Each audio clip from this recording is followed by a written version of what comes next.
ಪ್ರಧಾನಮಂತ್ರಿ ಕಿಸಾನ್ ಯೋಜನೆ ಅಡಿಯಲ್ಲಿ ಕೇಂದ್ರ ಸರ್ಕಾರವು ಅರ್ಹ ರೈತರಿಗೆ ಖಾತೆಗಳಿಗೆ ವರ್ಷಕ್ಕೆ 6,000 ರೂಪಾಯಿ ಜಮಾ ಮಾಡುತ್ತಿದ್ದು, ಈ ಮೊತ್ತವನ್ನು ತಲಾ 2,000 ರೂಪಾಯಿಗಳ 3 ಕಂತುಗಳಲ್ಲಿ ಬಿಡುಗಡೆ ಮಾಡಲಾಗ್ತಾ ಇದೆ.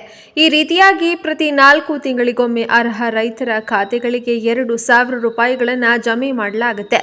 ಇಲ್ಲಿಯವರೆಗೂ ಕೇಂದ್ರದ ಮೋದಿ ಸರ್ಕಾರವು ಪ್ರಧಾನಮಂತ್ರಿ ಕಿಸಾನ್ ಸಮ್ಮಾನ್ ನಿಧಿ ಯೋಜನೆಯ ಅಡಿಯಲ್ಲಿ ಅರ್ಹ ರೈತ ಫಲಾನುಭವಿಗಳಿಗೆ 18 ಕಂತುಗಳ 36,000 ನೇರವಾಗಿ ಜಮಾ ಮಾಡಿದೆ. ಆದರೆ ಇದೀಗ ಮುಂದಿನ 19ನೇ ಕಂತಿನ ಹಣ ರೈತರ ಖಾತೆಗಳಿಗೆ ಬಿಡುಗಡೆ ಮಾಡಲು ಪ್ರಧಾನಿ ನರೇಂದ್ರ ಮೋದಿ ಅವರು ಎಲ್ಲ ಸಿದ್ಧತೆಯನ್ನು ನಡೆಸಿದ್ದು, ಅರ್ಹ ರೈತರ ಖಾತೆಗಳಿಗೆ ಈ ದಿನಾಂಕದಂದು 2,000 ನಗದು ಹಣ ಜಮಾ ಮಾಡಲಾಗ್ತಾ ಇದೆ.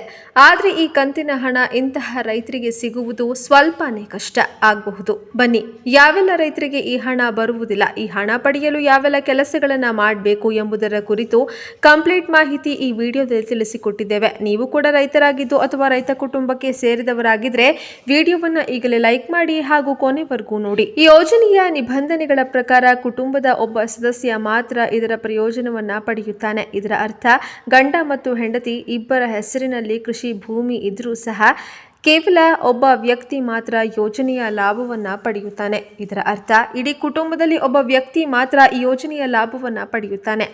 ಆದಾಗ್ಯೂ ಯೋಜನೆಯ ಹಣವನ್ನ ಖಾತೆಗೆ ಜಮಾ ಮಾಡಿದ್ರೆ ತಕ್ಷಣ ಲಿಂಕ್ ಮಾಡಿದ ಮೊಬೈಲ್ ಸಂಖ್ಯೆಗೆ ಸಂದೇಶವನ್ನ ಕಳುಹಿಸಲಾಗುತ್ತೆ. ಈ ಮೂಲಕ ಪಿಎಂ ಕಿಸಾನ್ ಸಮ್ಮಾನ್ ನಿಧಿ ಹಣವನ್ನು ತಮ್ಮ ಖಾತೆಗಳಿಗೆ ಜಮಾ ಮಾಡಲಾಗಿದೆ ಎಂದು ಅನೇಕ ಜನರಿಗೆ ತಿಳಿದಿದೆ. ಈ ರೀತಿಯ ಸಂದೇಶಗಳನ್ನು ಪಡೆಯಲು ಸಾಧ್ಯವಾಗದವರು ಬ್ಯಾಂಕ್ಗಳನ್ನು ಸಂಪರ್ಕಿಸಬೇಕು ಅಥವಾ ಪಿಎಂ ಕಿಸಾನ್ ವೆಬ್ಸೈಟ್ನಲ್ಲಿ ಪರಿಶೀಲಿಸಿ ತಮ್ಮ ಖಾತೆಗಳಿಗೆ ಹಣವನ್ನು ಜಮಾ ಮಾಡಲಾಗಿದೆ ಎಂದು ಕಂಡುಹಿಡಿಯಬೇಕು. ಆದಾಗ್ಯೂ ಪಿಎಂ ಕಿಸಾನ್ ಸಮ್ಮಾನ್ ನಿಧಿ ಅಡಿಯಲ್ಲಿ ನೋಂದಾಯಿಸಲಾದ ರೈತರಿಗೆ ಈ ಕೆವೈಸಿ ಕಡ್ಡಾಯ ಎಂದು ಸರ್ಕಾರ ಹೇಳಿದೆ. ಈ ಕೆವೈಸಿಯನ್ನು ಲಗತ್ತಿಸಿದವರು OTP ಆಧಾರಿತ ಕೆವೈಸಿಯನ್ನು ಪೋರ್ಟಲ್ನಲ್ಲಿ ಮಾಡಬಹುದು ಅಥವಾ ಬಯೋಮೆಟ್ರಿಕ್ ಆಧಾರಿತ ಕೆವೈಸಿಗಾಗಿ ಹತ್ತಿರದ CSC ಕೇಂದ್ರಗಳನ್ನು ಸಂಪರ್ಕಿಸಬಹುದು. ಪಿಎಂ ಕಿಸಾನ್ ನಿಧಿಯ ಸ್ಥಿತಿಯನ್ನು ತಿಳಿಯೋದು ಹೇಗೆ? ಪಿಎಂ ಕಿಸಾನ್ ಸಮ್ಮಾನ್ ನಿಧಿ ಯೋಜನೆಗೆ ಹಣ ಬಿಡುಗಡೆಯಾದ ನಂತರ ಬ್ಯಾಂಕ್ ಖಾತೆಯನ್ನು ಪರಿಶೀಲಿಸುವ ಮೂಲಕ ಇದನ್ನು ಮಾಡಬಹುದು. ಆದರೆ ಪಿಎಂ ಕಿಸಾನ್ ಹಣವು ಆನ್ಲೈನ್ನಲ್ಲಿಯೂ ಖಾತೆಗೆ ಬಂದಿದೆಯೇ ಅಥವಾ ಇಲ್ಲವೇ ಪರಿಶೀಲಿಸಬೇಕು. ಈ ಉದ್ದೇಶದಿಂದಾಗಿ ಮೊದಲು ಪಿಎಂ ಕಿಸಾನ್ ಸಮ್ಮಾನ್ ನಿಧಿ ಯೋಜನೆ ಅಧಿಕೃತ ವೆಬ್ಸೈಟ್ www.pmkisan.government.in ಗೆ ಭೇಟಿ ನೀಡಿ ಸ್ಟೇಟಸ್ ಆಯ್ಕೆಯ ಮೇಲೆ ಕ್ಲಿಕ್ ಮಾಡಿ. ನಂತರ ನೋಂದಣಿ ಸಂಖ್ಯೆಯನ್ನು ನಮೂದಿಸಿ. ನೀವು ಲಿಂಕ್ ಮಾಡಿದ ಮೊಬೈಲ್ ಸಂಖ್ಯೆಗೆ OTP ಬರುತ್ತೆ. OTPಯನ್ನು ನಮೂದಿಸಿ ಮತ್ತು ಅದನ್ನು ಸಲ್ಲಿಸಿ.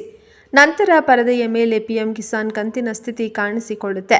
ಈ ಕೆವೈಸಿಗೆ ಸಂಬಂಧಿಸಿದ ಮಾಹಿತಿಯು ಅಲ್ಲಿ ಲಭ್ಯವಾಗಿರುತ್ತೆ. ಪಿಎಂ ಕಿಸಾನ್ ಫಲಾನುಭವಿಗಳ ಪಟ್ಟಿಯಲ್ಲಿ ನಿಮ್ಮ ಹೆಸರಿದೆಯೇ ಅಥವಾ ಇಲ್ಲವೇ ಇದನ್ನು ಈ ರೀತಿ ಪರಿಶೀಲಿಸಿ. ಈ ಉದ್ದೇಶಕ್ಕಾಗಿ ಮೊದಲು ಪಿಎಂ ಕಿಸಾನ್ ಸಮ್ಮಾನ್ ನಿಧಿ ಯೋಜನೆ ಅಧಿಕೃತ ವೆಬ್ಸೈಟ್ pmkisan.government.in ಗೆ ಭೇಟಿ ನೀಡಿ. ಫಲಾನುಭವಿ ಪಟ್ಟಿ ಟ್ಯಾಬ್ ಮೇಲೆ ಆಯ್ಕೆಯ ಮೇಲೆ ಕ್ಲಿಕ್ ಮಾಡಿ. ಡ್ರಾಪ್ ಡೌನ್ನಿಂದ ರಾಜ್ಯ, ಜಿಲ್ಲೆ, ಉಪಜಿಲ್ಲೆ, ಮಂಡಲ, ಗ್ರಾಮ ಇರುವಂತಹ ವಿವರಗಳನ್ನು ಆಯ್ಕೆ ಮಾಡಿ. ನಂತರ ವರದಿಯನ್ನು ಪಡೆಯಿರಿ. ಟ್ಯಾಬ್ ಕ್ಲಿಕ್ ಮಾಡಿ. ಗ್ರಾಮವಾರು ಫಲಾನುಭವಿಗಳ ಪಟ್ಟಿ ಇರುತ್ತೆ. ಅದರಲ್ಲಿ ನಿಮ್ಮ ಹೆಸರು ಇದೆಯಾ ಅಥವಾ ಇಲ್ವಾ ನೀವು ಅದನ್ನು ಕಂಡುಹಿಡಿಯಬಹುದು. ಪಿಎಂ ಕಿಸಾನ್ ಸಮ್ಮಾನ್ ನಿಧಿ ಅಡಿಯಲ್ಲಿ ಹಣದ ಬಗ್ಗೆ ಯಾವುದೇ ಅನುಮಾನಗಳಿದ್ರೆ ಸಹಾಯವಾಣಿ 155-261 ಸಂಖ್ಯೆ 011-243-00-606ಕ್ಕೆ ಕರೆಯನ್ನು ಮಾಡಬಹುದು.